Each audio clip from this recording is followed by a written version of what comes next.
मित्रांनो, आपण लास्ट लेक्चरला आपण टॉपिक चालू केला होता strength of material as well as the mechanics स्ट्रक्चरचा, particularly with definition of stress, त्याच्यानंतर स्ट्रेन, यंग्स मॉड्युलस आणि Hooke's law.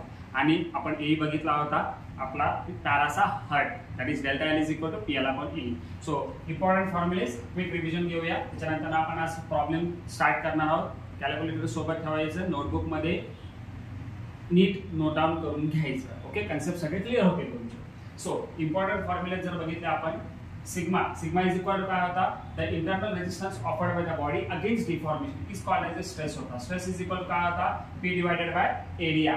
P is nothing but the external load divided by the cross sectional area. त्याच्यानंतर आपण strain बघितला होता. Strain काय होता, that is nothing but the change in particular length divided by the its original length is called as आपण strain बघितला होता.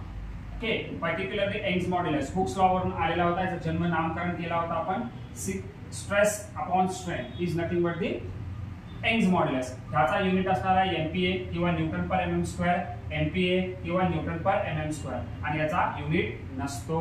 Right, you have to maintain the formula notebook. सगळं जे पण फॉर्म्युला होते एका पर्टिक्युलर नोटबुक मध्ये लिहा, जेणेकरून तुम्हाला त्याचा फायदा होईल. ओके, त्याच्यानंतर ना आपण एक मस्तपैकी पॅरासा बघितला होता. मी म्हणलं दोन चॅप्टरचा हर्ट असणार आहे. Delta L is equal to PL upon A. प्रत्येकाचा मिनिंग आपण डीप मध्ये बघितला होता मागच्या लेक्चरला. जे कोणी बघितलं पहिल्यांदा तो व्हिडिओ बघा, नंतर ना हा व्हिडिओ बघून घ्या.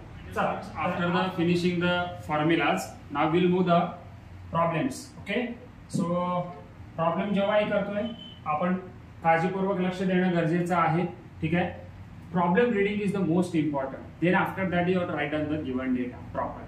ओके, कॉन्सेप्ट मी समजून घ्या. प्रत्येक गोष्ट पॉसिबल आहे आणि तुम्ही हा प्रॉब्लेम सॉल्व्ह करू शकाल. ओके, चला तर माझ्या मित्रांनो, आपण आजच्या मॉस आणि सॉल्व मधल्या फर्स्ट प्रॉब्लेमला जाऊया. So my dear students, see here what they are saying to you. They are saying a bar length of 200 mm. आता लेंथ म्हणजे काय, so that will be having the bar length is 200 mm is given. Then diameter is equal to 20 mm. Given data first of all लिहूया, त्याच्यानंतर काय लागतील ते आपण करूया. Is stretched by, मला स्ट्रेच म्हटलं सांगितलं होतं. The stretch is nothing but the change in length मध्ये आपण ऐकलं होतं 0.7 mm. इथं ओळखायचं कसं, जे मोठं आहे त्याला L म्हणा, जे छोटं आहे ते small l, that is delta L म्हणा. ठीक आहे, कॅल्क्युलेट द स्ट्रेसेस. त्याच्यामध्ये ऍक्सियल पुल दिलेला आहे. पुल म्हणजे फोर्स कसं केलंय, 22 किलोन्यूटन दिलंय. So how will you convert 22 into 10⁻³ newton. कुठून आले, 1 kilonewton is equal to 10⁻³ newton. कन्वर्जनच्या लेक्चर्स मध्ये मी सांगितला होता. कॅल्क्युलेट द स्ट्रेस म्हणजे काय, याला फाइंड म्हटलं जातं, कॅल्क्युलेट म्हटलं जातं, त्याच्यानंतर कॉम्प्युट म्हटलं जातं, त्याच्यानंतर यालाच डिटरमाइन पण म्हटलं जातं. ह्या गोष्टी एक्झाम मध्ये तुम्हाला विचारतील प्रत्येक वेळी. राईट, सो स्ट्रेस म्हणजे सिग्मा, स्ट्रेन म्हणजे ई, त्याच्यानंतर यंग्स मॉड्युलस विचारलेला आहे. सो यासाठी आपल्याला फॉर्म्युला रिमेंबर करणं गरजेचं आहे. ओके, फॉर्म्युला मकअप करा, त्याशिवाय दुसरा पर्याय नाही. चल, तर याच्यावरून आपण गिवन डेटावरून एरिया काढू शकतो का बघा. सिग्मा इज इक्वल टू कसं काढतो, sigma is equal to load upon area. Right, so load कशात दिलेला आहे बघा. So the load will be given in kilo newton. You have to convert that is into the newton divided by area. So how will you calculate the area. So area for the circular section is nothing but the π/4 d square. सो याच्यात जर तुम्ही value ठेवला π/4 into 20 चा square. So area कसं calculate केलं जातं, that let check the calculator सोबत ठेवा, कॅल्क्युलेटर स्वतःहून करा, तरच एक्झाम मध्ये फायदा होतो. राईट, ओके, आपण ही कॅल्क्युलेटर व्यवस्थित करूया. सो बघा, so this will be π/4 into 20 square करा. सो त्या पद्धतीनं तुमचे व्हॅल्यू कॅल्क्युलेट करून मला आन्सर सांगायचं. मी ही कॅल्क्युलेटर करतोय, सो मी कॅल्क्युलेट करतोय, तुम्ही पण सोबत करा. सो EXP दाबा, पाय येणार डिवाइडेड बाय 4 into 20 चा स्क्वेअर. सो इक्वल टू मारा. सो दिस इज 314.15 हा mm स्क्वेअर तुमचा एरिया झाला. क्लिअर. सो याच्यामध्ये 314.15 ठेवूया आपण. गडबड करायचं आहे ते तसंच ठेवा. नंतर ना 22 इंटू 10⁻², इथं पॉवर 3 आहे, इथं 3. क्लिअर? सो इक्वल, ठीक. हा कॅल्क्युलेट करायचं आहे आपल्याला. सो 22 इंटू 10⁻³ डिवाइडेड बाय 314.15 करा बघू. So that is nothing but the 70.13 MPa. MPa म्हणजेच काय असतो बाळांनो? न्यूटन पर mm². सो त्याच्यानंतर काय डेटा दिलेला आहे बघा. Strain how will you calculate? That is change in length divided bye original length. Change in length किती दिलेला आहे प्रॉब्लेम मध्ये? That is 0.7. बघा 0.7 and L will be given. So 0.7 divided by, they are given to you, L is 200. So you have to put this one and you will go according to calculate करायचं आपल्याला. So 0.7 divided by 200. So हा answer आलेला आहे 3.5. तुम्ही एवढंच exam मध्ये लिहून येणार. पुढे बघा नीट 10⁻³ आहे value. Clear? That is called as a strain. स्ट्रेनला युनिट असतो का? नाही. तर after that E is equal to काय? Stress upon strain. So 70.13 divided by strain bracket मध्ये घालून 3.5 into 10⁻³ तसंच ठेवा. फक्त त्याला 70.13 डिवाइडेड बाय हा आन्सरला यूज करा. एवढा हा answer equal to. So ENG ला दाबा. So E equal to 20.03 into 10⁻³ MPa. That is nothing but the Newton per mm². Okay, so this is your final answer. काय काय विचारलं होतं? स्ट्रेस विचारला, स्ट्रेन विचारला, then after that the Young's modulus. Problem एकदम simple आहेत राजांनो. नीट concentrated होऊन लक्ष द्या. कॅल्क्युलेटर स्वतःहून करा. ठीक आहे? आणि प्रॉब्लेम्स नोट डाऊन करण्याचा प्रयत्न करा जेणेकरून तुम्हाला पूर्ण बुक तुमचं भरेल आणि त्याबद्दल तुम्ही प्रॅक्टिस करा. क्लिअर? सो हा झाला तुमचा फर्स्ट प्रॉब्लेम. जेही प्रॉब्लेम घेतो जवळपास सगळे क्वेश्चन पेपर मधले प्रॉब्लेम पडलेले आणि पडणारे ह्या पद्धतीचे आपण क्वेश्चन सेट करून घेऊया. रिव्हिजन मध्ये अजून काही प्रॉब्लेम्स देतो त्या पद्धतीने तुम्ही सॉल्व्ह करा. ठीक आहे? ओके, चला तर मग आता पुढचा प्रॉब्लेमला जाऊया. Problem number 2.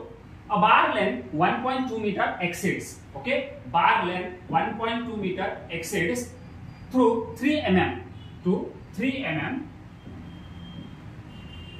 under the action of axial pull 2.4 kilonewton. तुला माहिती आहे 2.4 किलोन्यूटनला तू कन्वर्ट करू शकतो 10⁻³ न्यूटननी. ओके, हे झालं तुला P. त्याच्यात कन्फ्युजन आहे सर डेल्टा L कशाला घ्यायचं, L कसं आहे माहिती आहे लेंथ आहे म्हणून, पण डेल्टा L कशाला घ्यायचं? जे मोठं आहे, मी काय म्हणलं, जे मोठं आहे त्याला आपण L म्हणायचं आणि जे छोटं व्हॅल्यू आहे त्याला आपण म्हणायचं डेल्टा L. आता म्हणणार सर तो A जर मोठा आहे, नाही राजा, हे कन्वर्जन करणं महत्त्वाचं आहे. मी जिथं स्टार मार्क करतो तुम्ही तिथं मिस्टेक करणार एक्झाम मध्ये, एवढी काळजी घ्या. तुम्हाला माहिती आहे 1 metre is equal to how many mm 1000 mm. Okay, परत कन्वर्जन आलं तर त्या पद्धतीने लिहून मोकळा व्हा. सो हे झालं तुझं 1200 mm किंवा 1.2 into 10⁻³ लिहिलं तरी चालेल. सो हे झालं तुमचं गिवन डेटा. बघा म्हणला का कॉम्प्युट द स्ट्रेन. स्ट्रेन म्हणजे कोण? E कॉम्प्युट करायला सांगितलं. परत पुढे काहीतरी दिलंय. If the diameter of the bar is 20 mm. Diameter of the bar म्हणजे काय? Diameter is equal to 20 mm. So calculation area is equal to pi/4 into 20 चा स्क्वेअर. कुठून आला 20 चा square? pi/4 into t square. So this is nothing but the 314.15. Calculator मध्ये केला त्या पद्धतीने आन्सर येणार. ठीक आहे? मागच्या प्रॉब्लेम मध्ये दाखवलं तर कसं कॅल्क्युलेशन करायचं. आणि परत काय विचारलंय? Find the stress in the bar. Stress पण विचारलंय मित्रांनो. चला तर मग काढूया stress in the bar also. Calculate कसं करायचं बघू. So stress is equal to काय? Sigma. So sigma is equal to काय राजानो? P divided by area. So what are the values will be given to you? So that is nothing but P 2.4. Okay. So 2.4 into 10⁻³ divided by 314.15. Value put करून बघा. P is equal to 2.4 into 10⁻³ divided by 314.15. Equal to मारा. So this is nothing but the calculator नीट करा राजानो. 7.639 MPa. Clear होतंय? So that is nothing but the stress. So परत काय विचारलं तुम्हाला? स्ट्रेन पण विचारलंय. सो स्ट्रेन कसं काढतो? Strain is equal to delta L upon L. So delta L दिलाय का? Yes, of course they are given to you delta L 1.2 आणि 3. सो कन्वर्जन करणं महत्वाचं म्हणून सांगितलंय. 1.2 आणि 3 दिलेलं आहे. Okay, so 3.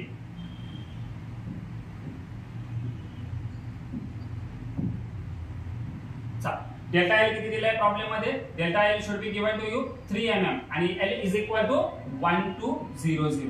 सो या पद्धतीने आपल्याला काढायचं आहे. So 3 divided by 1200. So equal to जर मारलं नीट लिहा 2.5 into 10⁻⁻3. So this is your answer. 4 मार्कासाठी 2 मार्कासाठी क्वेश्चन. आतापर्यंत आपण जेही बघितलंय तो आपल्याला 4 मार्काचे प्रॉब्लेम्स बघितलेले आहेत. Clear. So I hope you will understanding well. Notes मध्ये प्रॉपरली लिहा. पीडीएफ पण. The third kind of the problem बघूया. स्टेटमेंट महत्वाचं आहे माझ्या मित्रांनो. स्टेटमेंट कडे नीट लक्ष द्यायचं ना, त्या पद्धतीने गिवन डेटा आपण लिहूया. चला तर see what is the given data based on this problem. So a wooden tie 8 metre long. So 8 metre long. So 8 metre म्हणल्यानंतर काय झालं 8000 mm. 1 metre is equal to 1000 mm असतो. सो त्या पद्धतीने आपल्याला कन्वर्ट करायचं आहे. 100 mm वाइड. वाइड म्हणजे काय झालं B. B is equal to 100 mm wide. त्याच्यानंतर T. T is equal to thickness. थिकनेसला आपण डेप्थ पण म्हणतो म्हणून सांगितलंय. So that is nothing but the 120 mm. सो इथून तुम्ही आरामशीर एरिया काढू शकता बी इंटू टी करून. Okay. So then after that axial pull. Subjected and axial pull. Pull म्हणजे ओढणे. That is nothing but the load P is equal to 50 kilonewton. So that is converted into 50 into 10⁻³ Newton. Then and stretch. Stretch is बरोबर आहे. Tensile apply केल्यानंतर stretch होणार आहे. That is nothing but the delta L will be given 4 mm. बघा थोडंसं मी shortcut मध्ये पण सांगितलं होतं मागच्या लेक्चर्स मध्ये. एल हा मोठा असतो डेल्टा एल पेक्षा. राईट. सो त्या पद्धतीने पण तुम्ही ओळखू शकता वर्डिंग कळत नसेल तर. ओके. सगळे व्हॅल्यू एमएम मध्ये आहेत का. येस एमएम मध्ये आहेत. Calculate the value of Young's modulus म्हटलंय. यंग्स मॉड्युलस म्हणजे that is nothing but the E.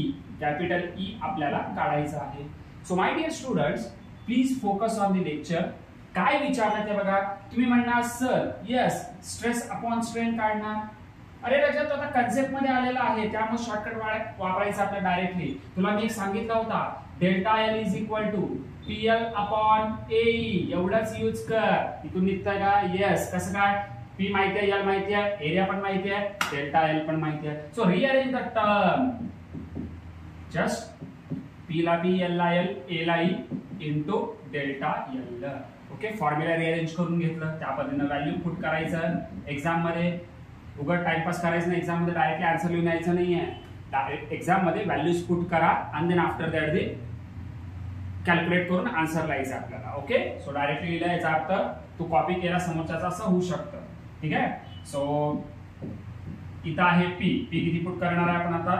P is equal to दिलेला आहे 50 into 10⁻³ multiply by length is equal to 8000 divided by in bracket directly तुम्ही करा इथून नाहीतर सेपरेट पुट केलं तरी चालेल 100 इंटू 120. टाइम वाचवण्यासाठी मग करतोय आपण डेल्टा एल कारण की एक्झाम हा 3 तासाचा असणार आहे फक्त. So 4 mm that is nothing but the delta.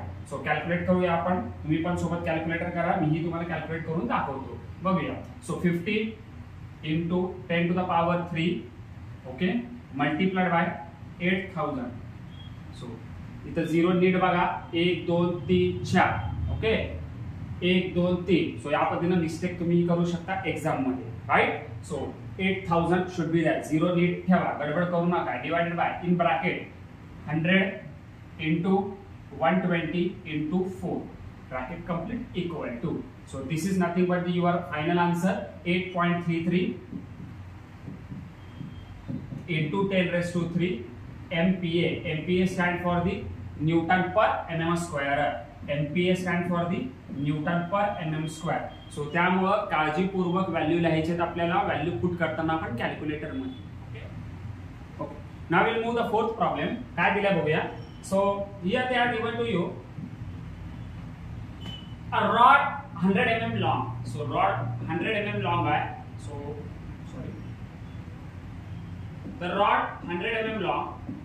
Then 20 mm cross section बघा 20 by 20 mm क्रॉस सेक्शन दिलेला आहे. म्हणजे याचा मीनिंग काय होतं बघा 20 by 20 mm मी दिलेला आहे. म्हणजे हा बी दिलाय आणि हा डी किंवा टी दिलाय. त्या पद्धतीने म्हणू शकतो. म्हणजे याचं काय मीनिंग हे आहे एरिया दिलेला आहे. राइट. एरिया दिलेला आहे. स्क्वेअर दिले, स्क्वेअर म्हणजे तर B square directly is subjected to pull of. Pull म्हणजे कोण? P.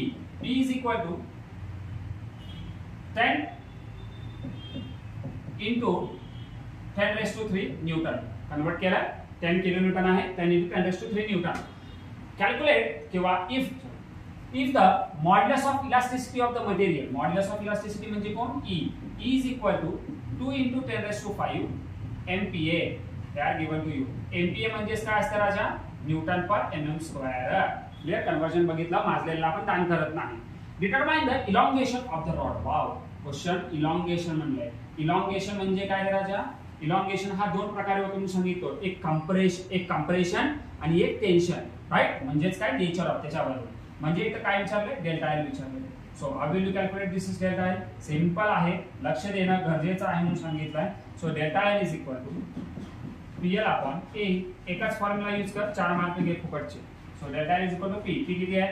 10 into 10⁻³ divided by particularly area आणि लेंथ. लेंथ किती दिली आहे राजा? Length is equal to 1000. So length is equal to 1000 divided by area. area directly put करा 20 into 20. ओके. So multiplied by त्या पद्धतीनं E is equal to 2 into 10⁵. Calculate करा, आन्सर मला पाहिजे. कॅल्क्युलेट करा, येणार. ठीक आहे, ब्रॅकेट टाकून करा. ओके, वेळ घ्या आणि त्या पद्धतीनं तुमचा आन्सर येणार आहे. Delta L is equal to 12.5 into 10⁻³ mm. राजांनो, इथं युनिट असतो, इथं युनिट असतो. क्लियर? ओके. डेल्टा एल आहे, एल आणि डेल्टा लेंथ आहे, त्यामुळे mm. सगळे व्हॅल्यू कशात ठेवले होते आपण? mm मध्ये ठेवले. नीट बघा, mm या पद्धतीने आणि इथेही m. Clear? So that's why that value should be m. Clear? Okay. Now will move next problem. ठीक आहे, एकदम मस्त प्रॉब्लेम आहे बघा. कडक problem. A circular bar of diameter 25 mm. Diameter दिया हुआ है d, 3.5 मीटर लॉन्ग म्हणजे length l.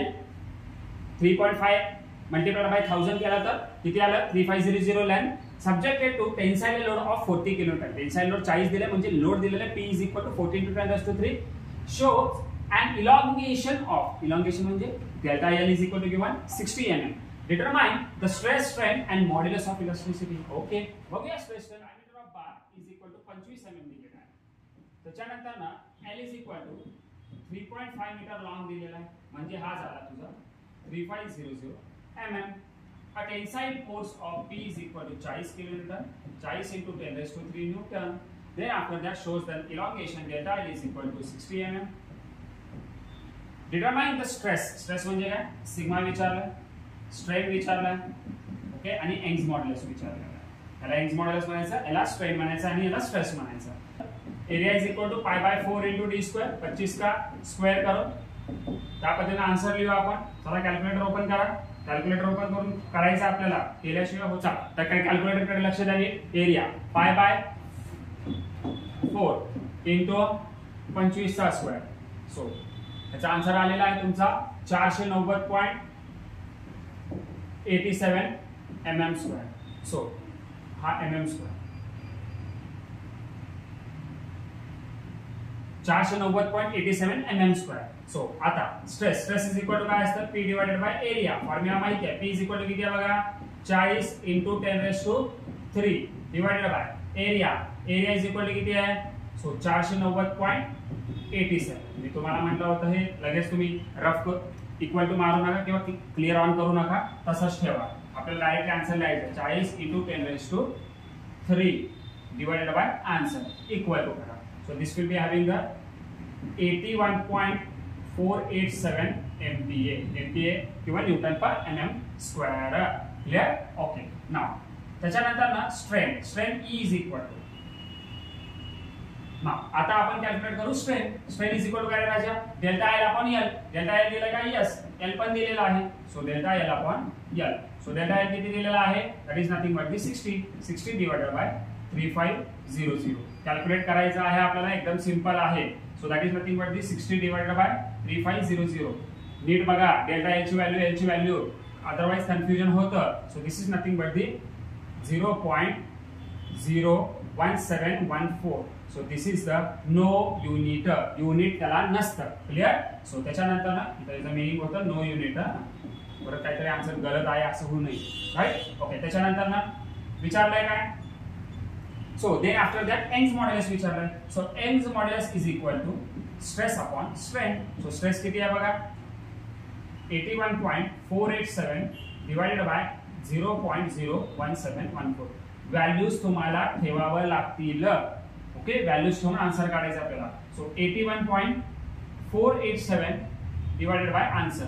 So that is nothing but the ENG दाबू शकता तुम्ही. So that is 4.75 into 10 raised to -3 का +3. So +3 MPa. तर मायनस प्लस नीट बघा त्या पद्धतीने व्हॅल्यू लिहायचं आहे. ओके. यंग्स मॉड्युलस ची व्हॅल्यू नीट बघून लिहायची. क्लिअर. ओके. आय होप कळाला हा पण problem. Okay. Fifth problem. Now will moving the sixth problem. Calculate the longitudinal stress. माझ्या मित्रांनो इथे लॉन्जिट्युडिनल स्ट्रेस म्हणजे काय. That is nothing but the सिग्माचं. Right. Developed in a 2 centimetre diameter. So diameter दिलेला आहे तुम्हाला 2 सेंटीमीटरचा. सो तुम्ही तर कन्व्हर्जन पण करू शकता किंवा डायरेक्टली करू शकता. undergoes the tensile force of 120 kilonewton. So P is equal to 120 kilonewton. तुम्ही डायरेक्टली पण करू शकता म्हणून सांगितलं. सो कसं आहे ना sigma is equal to P divided by area. So what is the sigma? Sigma is equal to 120. 120 divided by the 2. तुम्ही जर ह्या पद्धतीने केलं हे किती आलं 60. So 60 that is nothing but the 60 kilo Newton per centimetre square. किंवा तुम्ही कन्वर्जन करून केलं तरी चालेल. मार्क्स तुम्हाला मिळेल. So this will be the having the your simple 2 marks question.